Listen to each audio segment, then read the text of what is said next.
Hello. So I want to do a video about Aurora and Celeste. Right, so a lot of people, they'll ask me questions about, right, the best DPS combo, or they will say, look at some of my videos and say that Aurora isn't the best tank, or Celeste isn't the best tank, like, no, or the healer. Right, no, no, Aurora really is the best tank in the game. Celeste really is the best healer in the game, like, but they're not just really good as tanks and healers. They're also both really good DPS characters. It's part of what makes them so overpowered is that, right, like I said, they're kind of like the best DPS combo in the game. Why they're such a must-have hero, because they become the strong foundation of your team, right? Like even if you just go look at some of my arena fights, right? It's like you will see, like, Aurora is near my top, right? Like Krista does a lot from the twins combo, but she does a lot of damage for, like I said, she did top DPS in this fight. Celeste, not far behind Krista, right? Like I said, and she puts in good healing too, right? That's plenty of healing. Did more healing. Oh, they didn't have a healer on that team, so, but, Oliver's not doing much, but, you see Astaroth, he doesn't do damage. Aurora does lots of damage. Right, and then you got... This is more of a balanced attack. Right, but Celeste does, I said my Celeste did more than their Celeste. Right, see this one.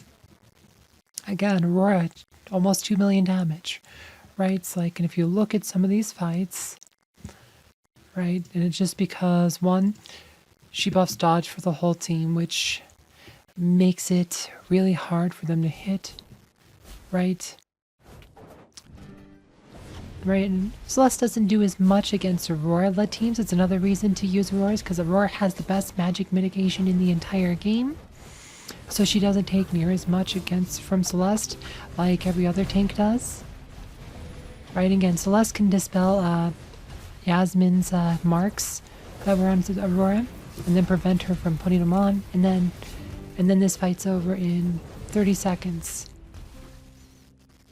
Right? And then, of course, Celeste can block healing. Very important. Right, so this one. Twins actually did the work on this one, but... Right, so that one... Probably just a full-on blood, or like, so probably got silenced early. Right, but it's just one of those things. You see Aurora top in DPS, like... Right, like I said, she consistently outdamages the twins on my teams. Like, and this is... Right, Kane lets her pretty much just spam her ults, right? It's really powerful. And like, this is why I always tell people, like, when you're investing in heroes, like Aurora should be kind of like the go-to, like, right? She is like her and Celeste, like that is kind of like the power combo. Like, do the DPS later. Like, if you're a newer player and you're trying to figure out which heroes are best, just go all in on Aurora and Celeste, and to a lesser extent Sebastian. Right, Sebastian's like the perfect like third wheel on that team. Right, but let's see if we can find... This one's Luther, and see, Celeste does a lot more damage against the Luther-led team, because Luther doesn't have the magic mitigation Aurora has. Right, but you know, Aurora's not taking a lot of damage because she just tanks so well. Aurora, again, top into DPS. So that's one you just looked at, sorry. Let's see. Aurora top in the DPS here. Right, Celeste healed for almost 1 million there. They have all everyone Aurora there. Right, and Kark teams are one of the easiest picks for me. I rarely lose to Kark teams just because you put Axel as a patron on Lars, and Kark pretty much she draws dead against you. Right, it's like I said, we can watch this one. Right. But notice every time Aurora dodges, she gets a lot of energy because of Kane. Gives her a bonus energy, 33%. So 3 dodges is full energy, so she gets to spam a lot of net buff dodge for the whole team. Right. Then you have that protects you from Kark stuns.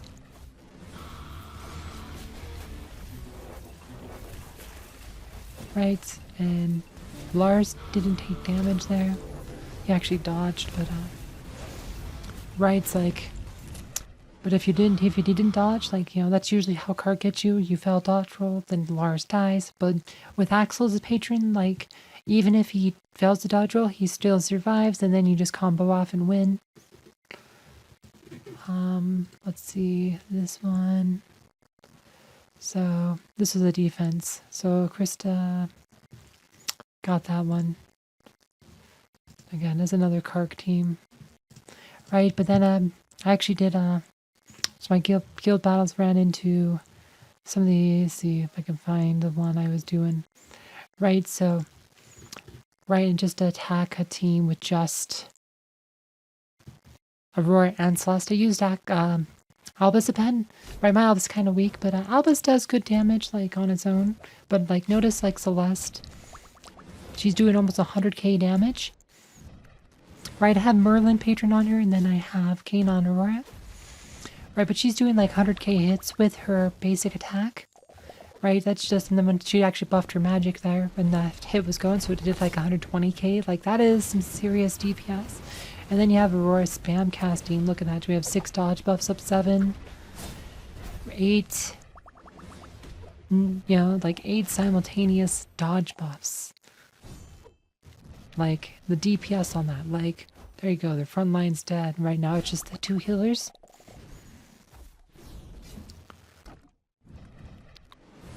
Right, and Aurora knocks down Martha's teapot. Right, because this spam, like I said, 80 damage knocks over Martha's teapot because Aurora is literally spamming her ult. Right, Martha can't keep a teapot up.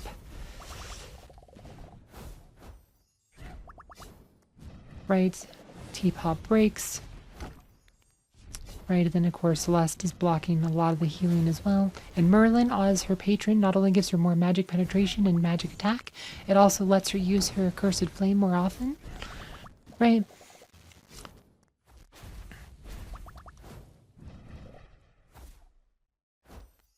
And here we are, we're extra magic attack. And there you go, Celeste is gone. But yeah, see, that's 142k hit from Albus. Despite him being kind of weak, one of my weakest pets, and not doing any pure damage to this team. Right.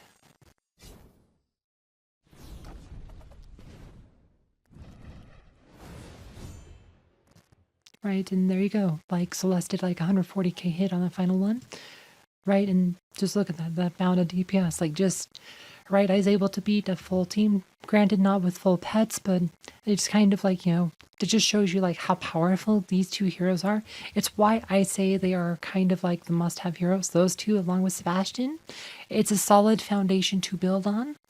Right, and if you have those heroes, right, like I said, then you have 2 open spots to really put what you need in there. Like, you can do Yasmin and Isaac, you can do Kark and Kai, you can do the twins, you can do Orion Helios, right, with those 3 heroes, right? Right, I guess I should get into here, kind of. Right, like I said, you could do, right, so let's get our Holy Trinity.